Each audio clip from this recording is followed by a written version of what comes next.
terkait dengan teori psikologi perkembangan peserta didik ya. Jadi menurut Santrok, teori ini merupakan seperangkat gagasan itu saling berkaitan dan menolong untuk menerangkan data serta membuat ramalan. Nah, dalam pengkajian suatu pengetahuan ini, teori merupakan suatu hal yang mutlak yang harus dikaji untuk menjelaskan sesuatu hal. Nah, hal ini bertujuan dengan mengkaji teori, kajian pengetahuan memiliki dasar yang kuat dalam mengaplikasikan ilmu perkembangan peserta didik di kehidupan sehari-hari. Nah, penelaahan berbagai materi yang berhubungan dengan perkembangan peserta didik mendasarkan pada teori-teori psikologi perkembangan yang menjadi titik tolak dalam menelaah individu, dalam hal ini peserta didik, dalam menjalani setiap tahapan perkembangannya. Jadi berikut akan ada beberapa macam teori yang terkait dalam ilmu psikologi perkembangan peserta didik. Ini berasal dari teorinya Izzati ya.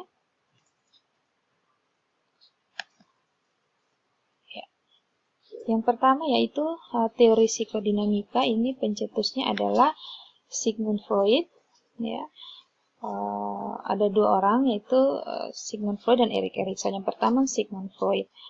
Dia mengatakan bahwa kepribadian individu itu tersusun dari 3 komponen, yaitu id, ego, dan superego. Nah, id ini ada sejak lahir dalam diri setiap orang dan terdiri dari insting dan dorongan yang mendasar yang mencari kepuasan langsung tanpa menghiraukan resiko dan konsekuensi.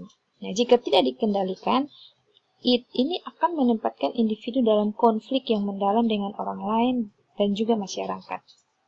Nah, yang kedua adalah ego. Ego ini terdiri dari proses mental, daya penalaran, dan pikiran sehat yang berusaha membantu id untuk menemukan ekspresi tanpa mengalami masalah. Nah, ego ini dia bekerja menurut prinsip realitas. Lalu unsur yang ketiga yaitu superego. Dia berkembang dari puncak kedewasaan dan identifikasi dan model orang tua serta dari masyarakat. Jadi superego ini mewakili nilai-nilai sosial yang tergabung dalam struktur kepribadian dari individu. Jadi ini menjadi kata hati yang berusaha mempengaruhi perilaku untuk menyesuaikan diri dengan harapan-harapan sosial.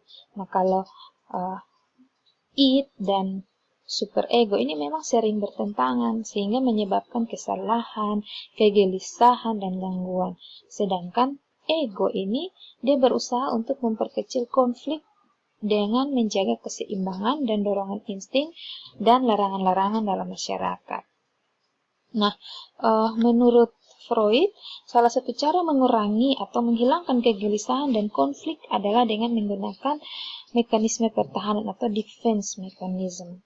Ya, beberapa mekanisme pertahanan yang digunakan ini adalah yang pertama repression ya, atau penekanan. Ini berkaitan dengan dorongan hati yang mendesak ke dalam pikiran tidak sadar. Jadi dorongan ini yang bisa menyebabkan konflik dan punya pengaruh yang kuat terhadap perilaku kita. Lalu regression atau kemunduran. Ini dia sudah ada dalam tahap perkembangan remaja, dia bisa saja kembali ke tahap perkembangan sebelumnya, yaitu bentuk kekanak-kanakan. Misalnya kalau dia sudah remaja, ada remaja yang masih isap jempol, masih isap ibu jari, atau juga di kanak-kanak dan selanjutnya. Lalu sublimation, ini menggantikan perilaku yang tidak disukai atau yang tidak layak dengan perilaku yang diterima secara sosial. Misalnya remaja yang merasa marah dan ingin sekali memukul temannya, itu dia melakukan kegiatan olahraga untuk melampiaskan rasa marah tersebut. Yang keempat, displacement atau penggantian. Jadi dia mengubah emosi yang kuat dari sumber frustasi dan melepaskannya kepada objek atau orang lain. Misalnya, seorang anak yang marah pada temannya, kemudian dia melampiaskan perasaannya pada hewan peliharaannya. Yang kelima, reaction formation atau pembentukan reaksi.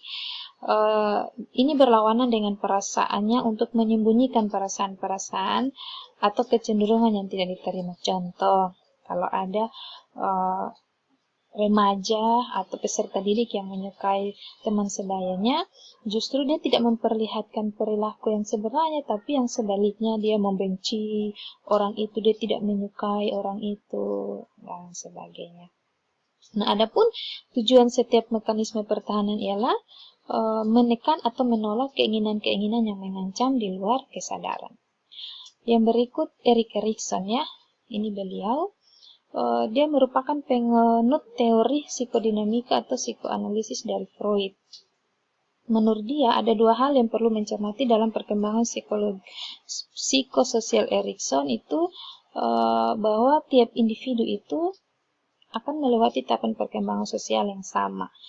Namun di tiap budaya itu punya caranya sendiri untuk mengarahkan perilaku setiap individu. Jadi misalnya budaya orang Timur itu berbeda dengan budaya orang Rote, sebaliknya juga berbeda dengan budaya orang Sumba, orang Sabu. Nah, hal yang kedua bahwa budaya ini dapat berubah seiring dengan waktu, kemajuan teknologi, kemajuan pendidikan, dan perkembangan lainnya yang membuat budaya ini berubah dan beradaptasi sesuai dengan lingkungan masyarakat dan kebutuhannya. Nah, adapun 8 tahapan perkembangan psikoseksual sepanjang siklus kehidupan manusia menurut Erikson ada. Pertama ini adalah kepercayaan vs ketidakpercayaan. Nah, ini ada pada periode perkembangan 0 sampai 1 tahun. Jadi bayi itu merasa percaya, nyaman dengan ibunya, tapi mungkin dalam hatinya itu ada kekhawatiran akan masa depan. Tapi kalau misalnya hal ini kita kaitkan dengan peserta didik, maka peserta didik itu percaya bahwa mereka itu akan berhasil, tapi ada kekhawatiran tidak lulus mata kuliah, tidak lulus dalam tugas tertentu. Lalu otonomi vs rasa malu-malu ini ada pada periode perkembangan tahun kedua ya. Jadi setelah memperoleh kepercayaan dari para pengasuh ini, anak-anak mulai menemukan perilaku mereka sendiri dan mereka menyatakan rasa mandiri atau otonomi, tapi sekaligus mereka malu-malu atau cenderung untuk ragu-ragu. Lalu inisiatif vs rasa bersalah. Nah, ini pada periode perkembangan 3-5 tahun. Karakteristiknya adalah ketika anak-anak bersekolah menghadapi dunia sosial yang lebih luas, mereka tertantang untuk daripada ketika mereka masih bayi. Ada perilaku-perilaku aktif dan mereka harus menerima tanggung jawab atas diri pribadi mereka, perilaku mereka, mainan mereka, dan lain sebagainya. Nah, pengembangan rasa tanggung jawab ini yang meningkatkan prakarsa, dan kadang mereka juga takut untuk salah. Lalu tekun vs versus rasa rendah diri. Nah, ini sudah pada periode perkembangan 6 tahun sampai pubertas. Nah, masa pubertas itu masa remaja yang ada juga pada diri peserta didik. Nah, di sini individu itu mulai tekun untuk pengalaman-pengalaman baru yang memperkaya pribadi mereka, baik itu penguasaan pengetahuan, keterampilan intelektual, ya. Tetapi di samping itu mereka merasa rendah diri jika merasa tidak berkompeten atau merasa tidak produktif. Kalau dalam diri peserta didik itu mungkin mereka tekun belajar, tapi mereka ada merasa khawatir, tidak sama seperti teman lainnya yang lebih pintar. Nah, ini tekun versus rasa rendah diri. Lalu yang berikut adalah identitas dan kebingungan identitas. Nah, ini ada pada periode perkembangan remaja 10-20 tahun. Jadi pada masa ini orang mulai menemukan siapa mereka, bagaimana mereka nantinya, kemana mereka menuju dalam kehidupannya. Nah, seorang anak remaja ini dihadapkan dengan banyak peran baru dan status orang dewasa. Ya, misalnya orang tua harus mengizinkan anak remaja menjelajahi banyak peran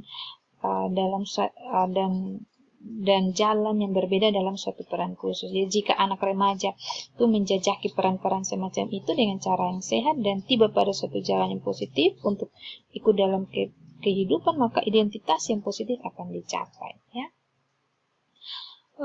Kemudian yang berikut tentang keakraban versus keterkecilan. Nah, ini ada pada periode perkembangan 20-30 tahun.